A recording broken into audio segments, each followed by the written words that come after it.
Hey y'all. Um, I was trying to figure out how to do this. Uh,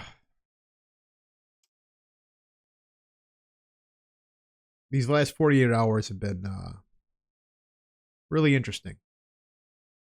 Been very enlightening and very disheartening at the same time. I had a whole bunch of ideas today, trying to figure out how I was going to do this segment. And I literally have been sitting here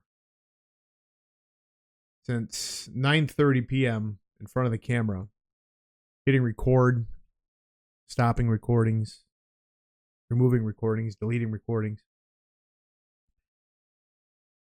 because I was having a hard time, putting things together, assembling credits, websites, and how I wanted to proceed with the segment. Well, just to give you an idea, it is 12:20 a.m. So I've been sitting here for basically 3 hours trying to put this together. Not out of lack of thought or content or subject matter, but it was more or less about trying to articulate it the proper way. And there's only one way really to describe what I can say I experienced amongst people I considered friends. And just even some of the standard posts that you would see on your social media. And disgust. Flat out disgust. A friend of mine, when I was outside on Wednesday, I was doing some yard work, and she had texted me to let me know that Charlie Kirk had been shot. And I was like, there's no way. No, I don't think so. Whatever. Okay. Yeah, fine. Whatever. And she comes back and she says, no, I'm serious. You need to go turn on the news. So I was like, okay. So I'm thinking, all right, it was someone who probably tried to do something at one of his forums or whatever, and he's fine. And I come in, and most people will go to one of your major news outlets, CNN, Fox, MSNBC, whatever your choice is. But I try to stay away from mainstream media as much as I possibly can and go to a more independent source. I prefer going to individuals that are usually there on the ground, that have witnessed or are present when situations are happening, and collect raw footage and see the raw details rather than a filtered down report from a news outlet, because facts are going to be missing, key details are going to be missing, and of course, each of them are going to have their narrative. And I made the mistake of clicking on X at the same time. And when I saw what I saw, it was very obvious that he wasn't going to make it. And from that point, there was a lot of the things I was seeing on, independent news sources, mainstream media, social media, of just the vitriol and a lot of the lies that were being basically thrown out there on both sides. And I couldn't get over it. I have never been more disappointed in segments of people before in my life. I'm going to say I had a few people that I considered friends that more or less condoned what happened. And I'm thinking to myself, that can't be. No, they're articulating this a certain way. They can't mean what they're writing. They can't mean this. And they did.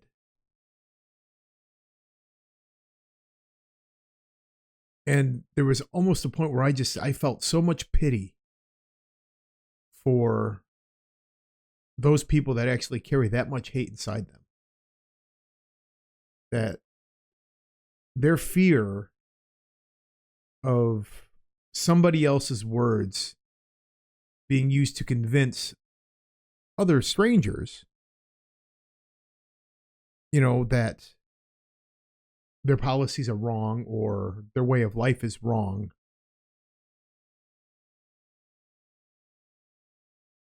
And they could be so afraid of that they're willing to actually take that person's life because they fear those words. They view those words as violence themselves. And knowing that and seeing that, I had to come to the realization that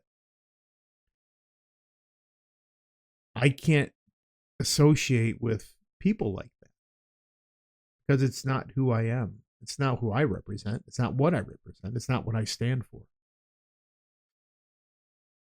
To have people like that in my life is,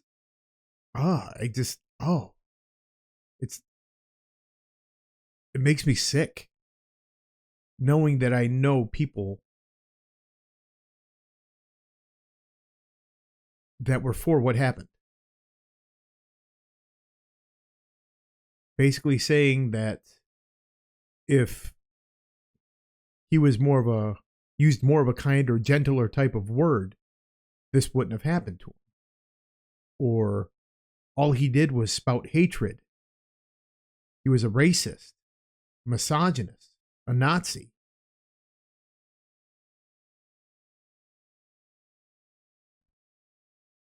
By what standards? The man basically created an open forum for all to come and talk about political issues, simple or complex. He gave people a platform to express themselves. But yet, these are the same people who want to shut him up and claim that he is dangerous. He is a fascist. But that's the thing. Use your argument. Present your facts. Show your ideas are better than his. But you can't, so you resort to violence. And then there are people out there that are condoning what was done because your arguments are not better than his argument.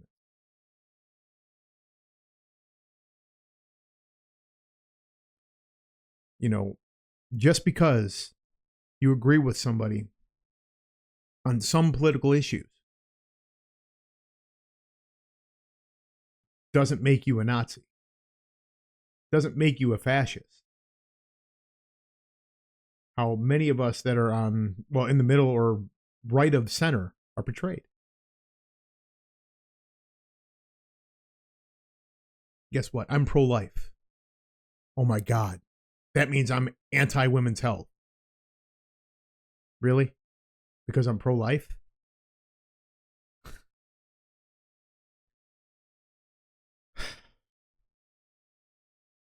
I'm for legal immigration. Oh, I'm a racist because that means all Mexicans have to go back to Mexico. Really? It's things that are like that is what I'm talking about. It's simple. Those of you that are on the left, if you're even watching this, I highly doubt it, but even if you are, do you like dogs? Honestly, do you like dogs? If you like dogs, put it down in the comments. Let me know that you like dogs. Or even give me a thumbs up. Say, hey, yeah, I love dogs. Right? Dogs are great. They're smart. They're our best buddies. They play catch. And they do all kinds of silly things. Dogs are great, right? I know. Dogs are fantastic. But guess what? Hitler liked dogs too. He loved dogs. He had, I think, 3 German Shepherds, in fact. Wait a minute. If Hitler likes dogs and you like dogs, you know what that means? You're a Nazi. See? I can do it too. So yeah, this stuff has got to stop. It's stupid. And I'm not talking about just the left. I'm talking about the right too.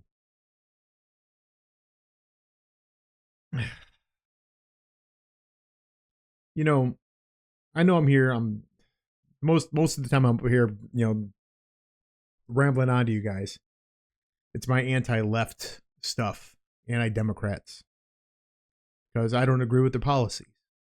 I don't agree with them. And when I do, I provide you my sources. Why I don't. That's it. But it's that simple. Present your argument. That's all you have to do. If it's good enough to win people over, hey, great for you. If it's not, you have to work harder at it, present better facts, right? That's how debating is done. That's how debating is won. Now, another thing that came up today was that I had seen was the left saying that the kid was MAGA. How does MAGA feel now? The kid came from a 2-parent household, well off in the suburbs, in a God-fearing Christian family that loved guns. That was all over X today. But yet, you got to laugh at it because the Utah governor and the FBI come out and said that the kid had a whole bunch of stuff engraved on his cartridges. And it was all Antifa and far left, quotes and sayings. So who am I going to believe? That just because the kid was white and lived in a 2-parent household and was in the middle class and went to college, he's MAGA? I think if you're implying that, that's racist. Right? So this is terrible. We're at a crossroads, people. We are. And all we're doing is letting the fringe over here and the fringe over here speak the loudest. And it's always the loudest are always the smallest minority or whatever, the loudest minority or whatever. It's the smallest group. The loudest group is the majority. That's what I was trying to get out. The loudest group is the majority. Even though that these little fringe groups are the smallest of the, all of us, it's them who dictate what's on our social media, what's on the news. And we have to stop that. We do. We got to stop it. We just have to focus on the actual truth. Focus on the truth. And hopefully we can eventually get through this. And we're not in a good place. We're not in a good place, you guys. I'm going to leave a link attached to this one. And it was one of my first segments that I did. And it was, I would like to think the content was good. The presentation might not be the best, or the sound or whatever, it might not be the best thing, but it's like one of my very first videos I've done. And I think there's a lesson to be learned in there for all of us. And it was something I did a couple years ago. And but I don't know. Sometimes you just feel like you're on an island. And what it is. Take care of yourself. Take care of your front yard. Don't start, trying to clean up everyone else's mess until you clean up your own. So it all starts with us. That simple. And I just, I feel just pity for those people that are just filled with that much anger. And hopefully they can find their way and get help. Because there's some really sick people out there. I guess on that I'll sign off and hopefully see you guys soon. All right. Talk to you later.